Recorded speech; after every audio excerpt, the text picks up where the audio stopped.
gimana ini Mas? Saya enggak mau nyoblos sama suami saya loh ya di TPS saya. Itu mau ditempeli dengan nama suami saya enggak mau. Padahal yang kayak gitu. Padahal kita. Baik Bolo Warmo dan kawan-kawan semua, kita akan ngobrol dengan teman-teman dari KPU. Ini obrolan kita ngobrol lanjut. Dari tadi kita ngobrol soal bagaimana tahapan pemilihan umum di Kota Pasuruan, karena sudah dipastikan bahwa sudah Desember kita punya gawe pilkada yang sempat ditunda gara-gara pandemi. Nah di sesi ini kawan-kawan kita akan ngobrol dengan Pak Nanang Abidin selaku Ketua Divisi SDM dan Partisipasi Masyarakat KPU, dan juga Pak Muhammad Zaid Ketua Divisi Perencanaan Data dan Informasi KPU.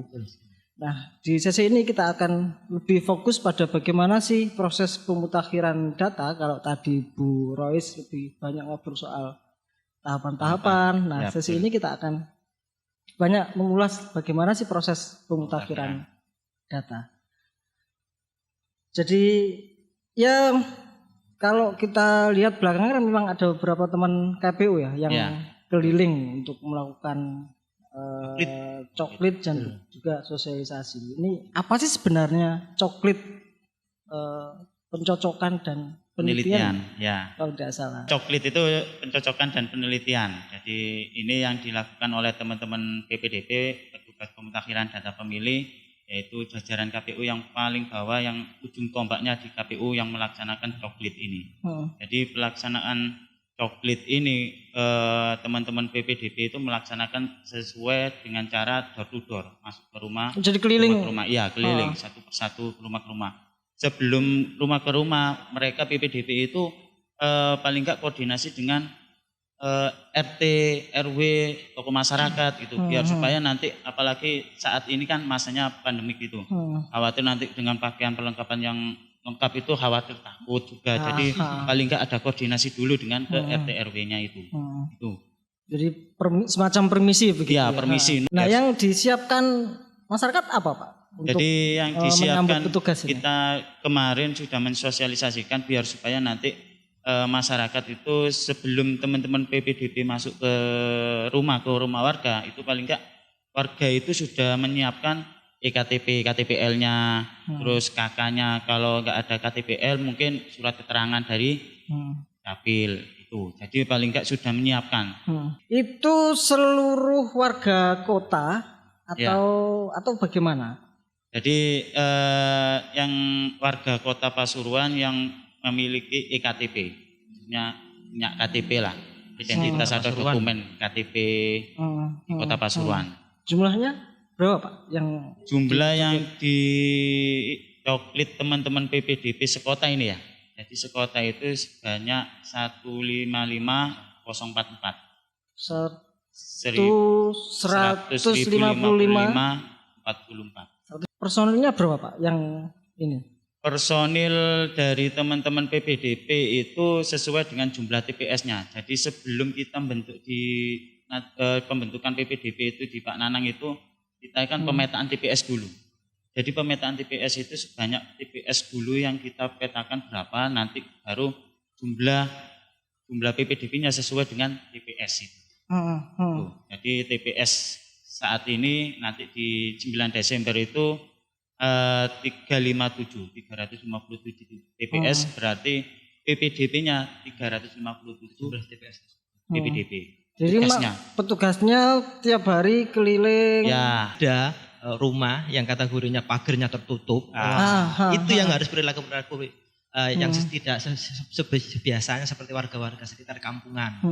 Warga ini ada tindakan nanti. Intinya itu punya EKTP.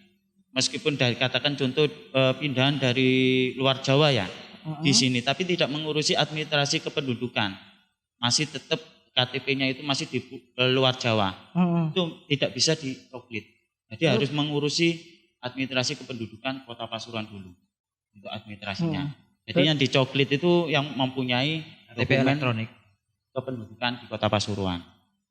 Betulnya PPDP itu sudah dibekali oleh daftar pemilih juga oleh KPU. Nanti ada AKBK. Oh, ada database awal dari kasar KPU, gitu ya. Jadi itu sudah ada warga-warga Kota Pasuruan yang tercatat di situ. Jadi kita itu tinggal mencocokkan saja. Apakah orang ini ada, benar ada, masih hidup atau tidak? Itu. Jangan sudah mati, sudah masih masuk.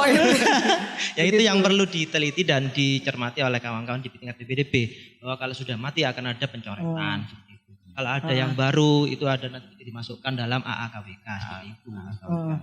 Nah kalau misal di perumahan kadang banyak masyarakatnya yang juga sibuk begitu kan ya, Pak. Nah, kalau pas nggak ada bagaimana? Kalau tidak sampai ketemu sama, misalkan ada di data kita pegang nama si A, kemudian pas kita datang ternyata nggak ketemu gitu. Jadi kan memang kayak di perumahan-perumahan memang kayak gitu banyak ya. Jadi kerjanya itu pagi sudah kerja kan gitu.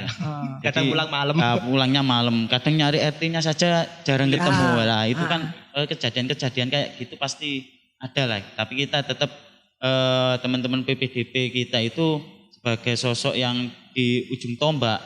Jadi gimana caranya teman-teman bisa nemui orang itu. Apa koordinasi dengan tetangga samping, kiri, kanan, jam berapa nanti ditanyakan, jam berapa nanti datang orang itu, atau nanti bisa ke RT-nya atau RW-nya. Jadi selalu cari informasi biar supaya bisa ketemu langsung. Gitu. Kira-kira kapan atau waktu kapan di rumah begitu? Ya, jam berapa mungkin kan sore kalau kerja di perumahan itu sore jam 5 sudah di rumah, mungkin jam 5 saja sampai ke sini. Nah, teman-teman PPDB itu dengan waktu jam 5 itu langsung jemput bola, jadi langsung cepat gitu. Biar supaya ketemu langsung dengan orangnya. Oke. Nah, ini yang paling penting, Pak. Untuk apa sih dari data dari hasil coklit nanti dipakai apa? Ya. Jadi nanti dari hasil coklit ini nanti teman-teman PPDB itu akan memberikan ke PPS. Jadi di PPS nanti akan direkap di penyusunan DPHP. Untuk kedepannya itu dibuat menjadi sebelum DPT nanti kan ada DPS. Itu jadi daftar pemilih sementara. Jadi sebelum sementara itu daftar pemilih hasil perbaikan. Jadi dijadikan satu semua, dicek sama PPS. Nanti ketika mana yang meninggal bisa di kolom sendiri, di AB, di formulir sendiri, nanti disusun dengan sendiri biar supaya tidak jadi satu. Jadi supaya nanti supaya pas jadi DPT menjadi daftar pemilih tetapnya ini baik. Jadi lebih valid, lebih baik gitu. Tadi juga itu seperti juga halnya Parmas bisa mengukur tingkat partisipasi masyarakat akhirnya. Jadi, DPT itu juga untuk bahan untuk pemilu-pemilu yang akan datang.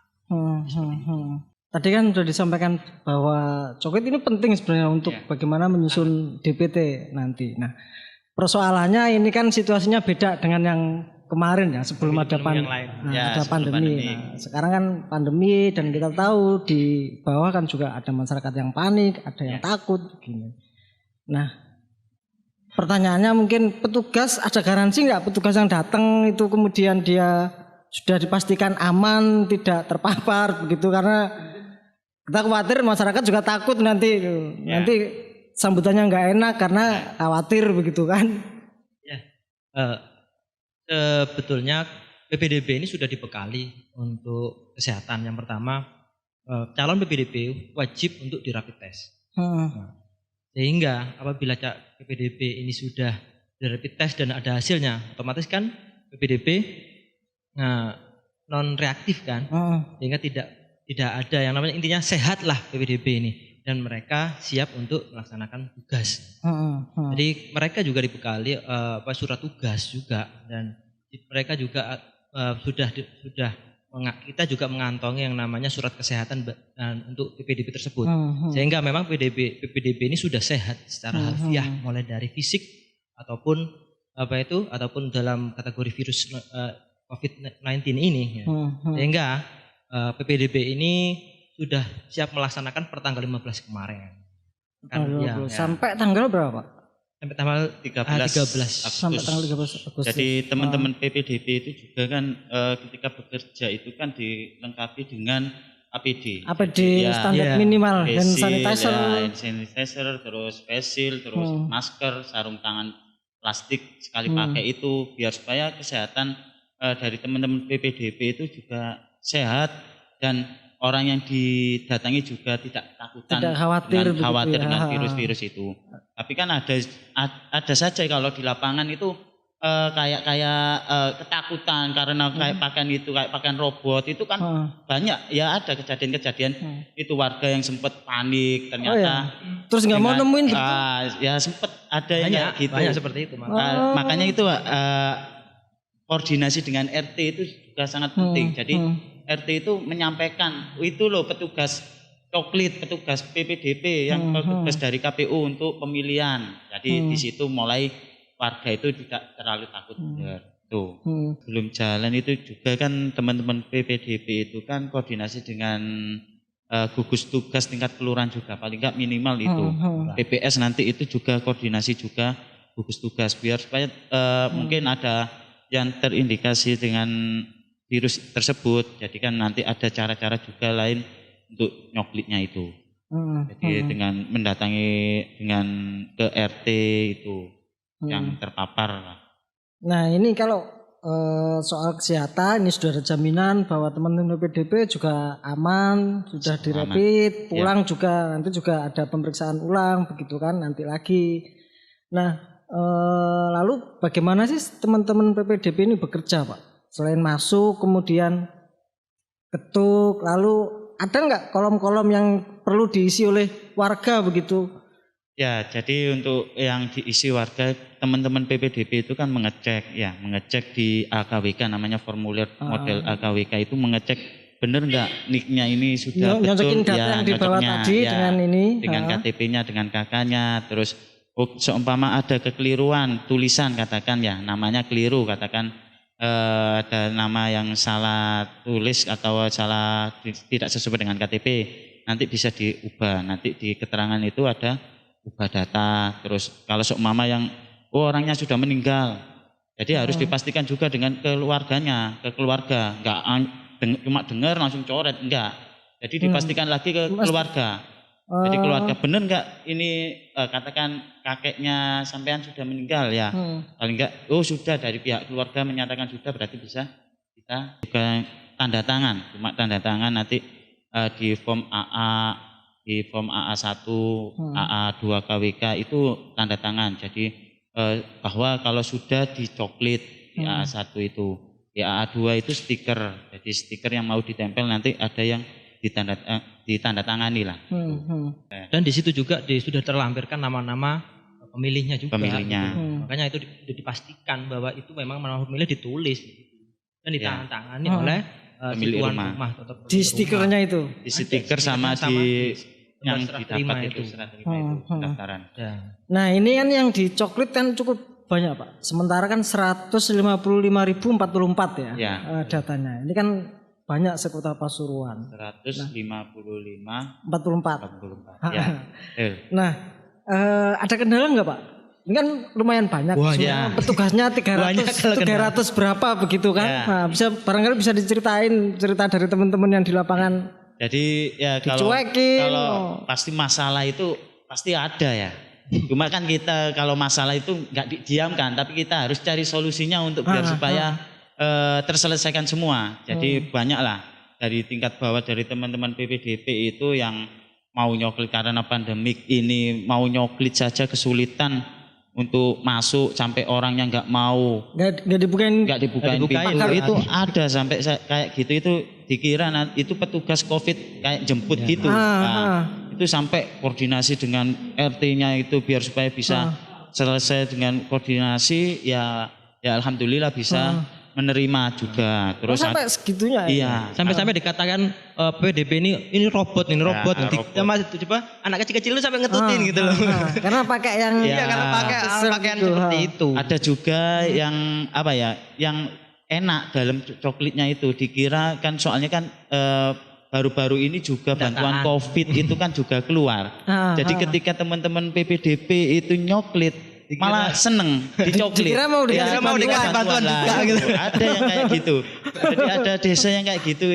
Jadi unik lah. Jadi juga laporan teman-teman juga di bawah itu kayak itu ada malah dipersilakan, malah ditempel sini saja, nanti kalau nggak ditempel nggak dapat bantuan saya nanti kayak gitu ada. Jadi kayak sampai segitunya ya.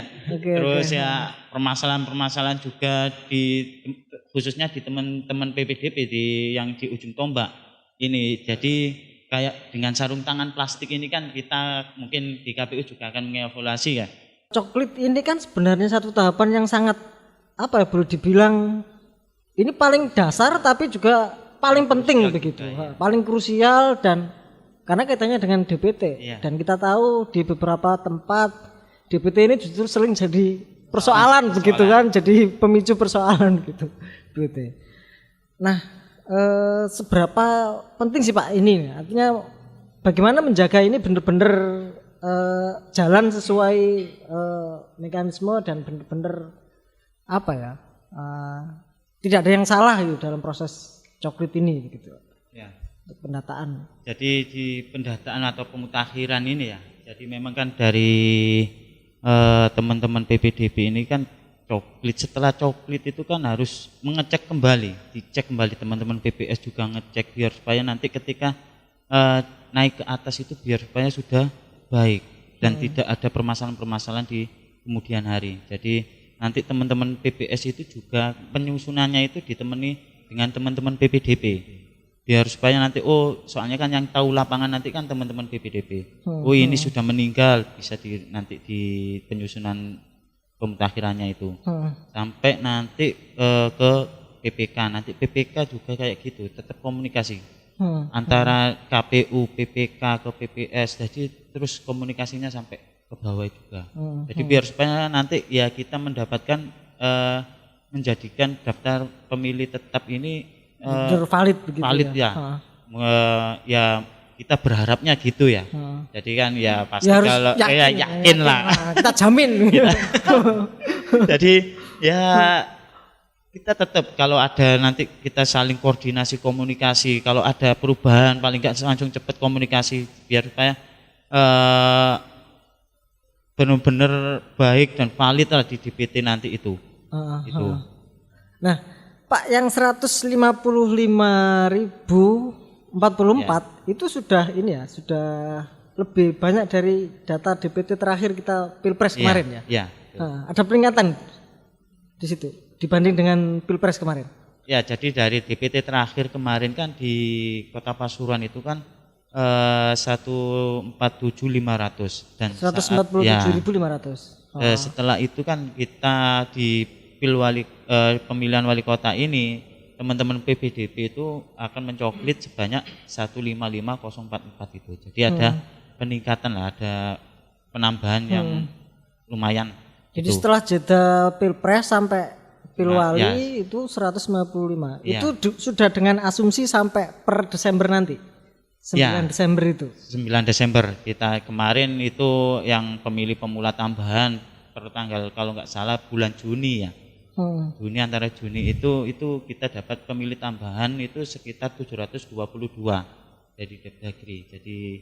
Jadi kita olah lagi. Jadi yang pertama kita masuk di DP4 kita kan prosesnya untuk jadi AKWK atau itu kan prosesnya itu kan dari DPT terakhir disandingkan dengan DP4.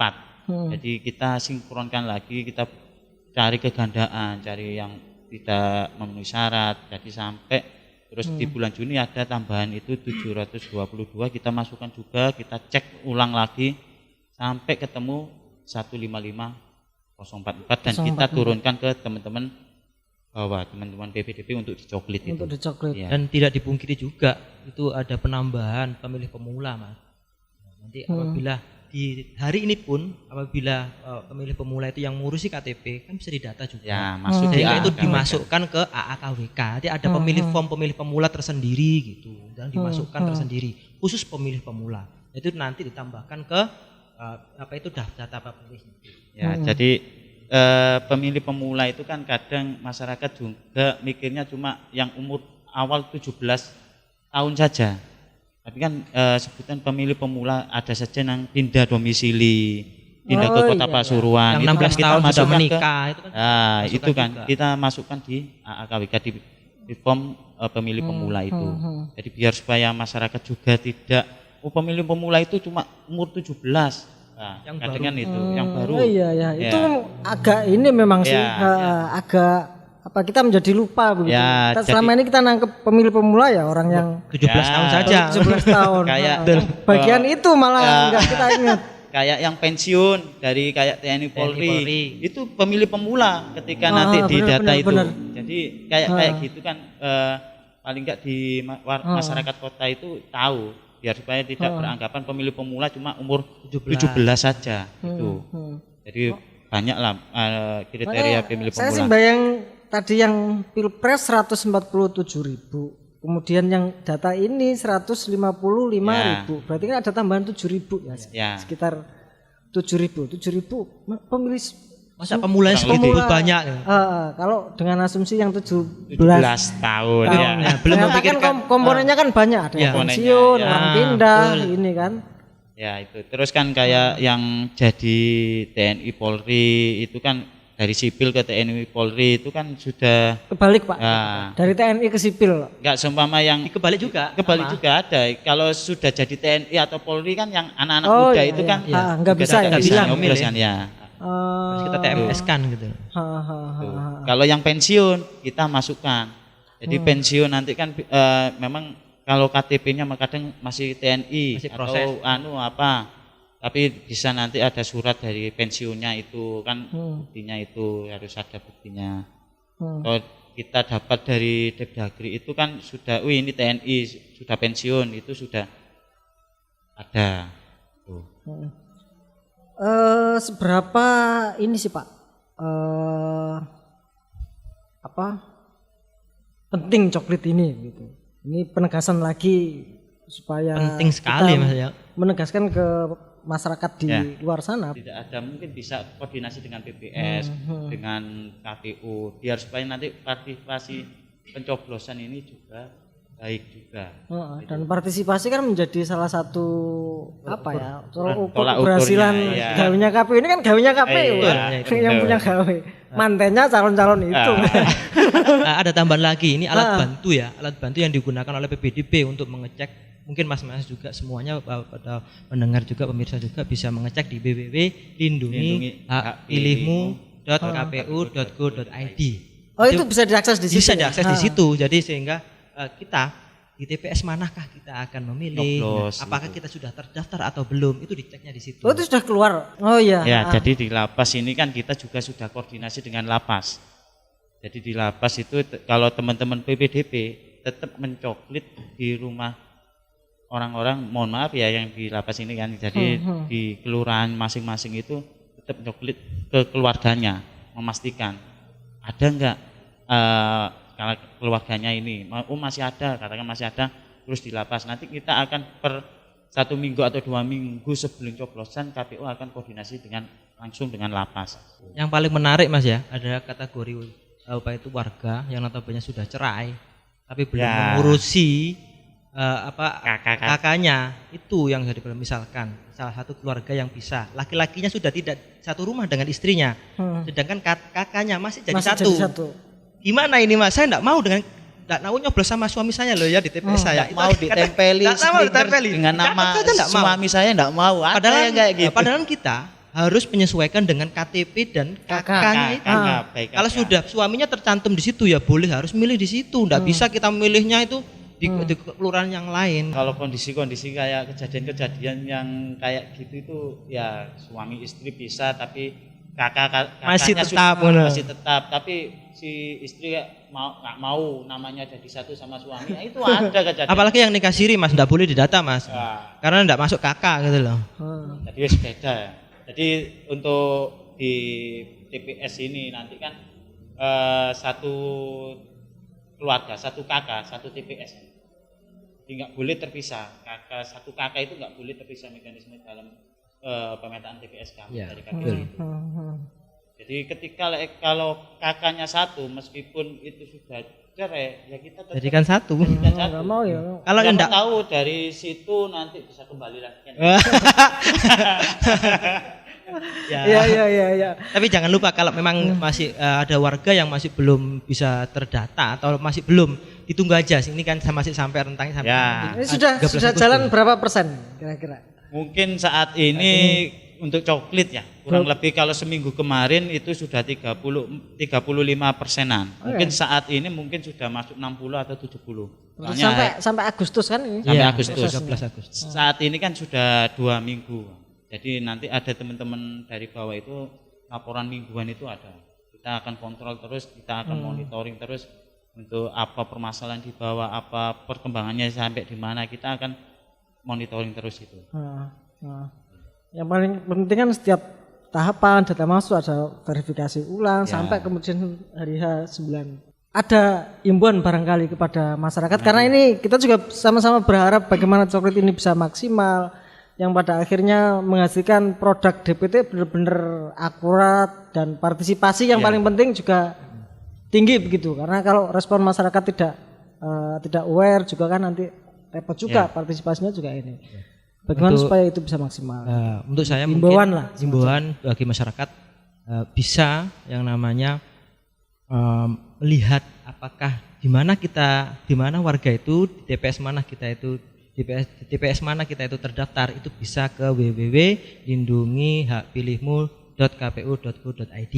Itu yang pertama. Yang kedua, mari kita sukseskan bersama coklat ini dan kita harus welcome juga kepada PPDB yang akan datang ke rumah kita gitu. Monggo dipersiapkan yang namanya KTP dan KK-nya gitu. Minimal itu yang harus dipersiapkan sehingga PPDB tidak terlalu lama, tidak ada yang namanya kontak fisik, dijaga untuk protokol kesehatannya. Siap, betul. Seperti itu. Pak. Jadi himbauan saya juga hampir sama dengan Pak Nanang ya. Mungkin lebih untuk himbauan biar supaya nanti teman PPDB ini selalu diterima di lingkungan masyarakat semuanya. Soalnya ini petugas ujung tombak dari KPU untuk biar supaya menjadi data pemilih tetap ini yang sangat baik dan valid itu. Terus juga kerjasamanya dengan pihak semuanya pihak dari elemen stakeholder KPU Kota Pasuruan warga masyarakat Kota Pasuruan biar supaya nanti ketika sudah jadi DPS. Jadi jangan sampai Anda warga Kota Pasuruan melewatkan atau mengabaikan apa yang menjadi hak Anda untuk ikut berpartisipasi berkontribusi membangun Kota Pasuruan. Mari kita dukung Pilkada serentak 9 Desember nanti di pemilihan wali kota dan wakil wali kota Pasuruan.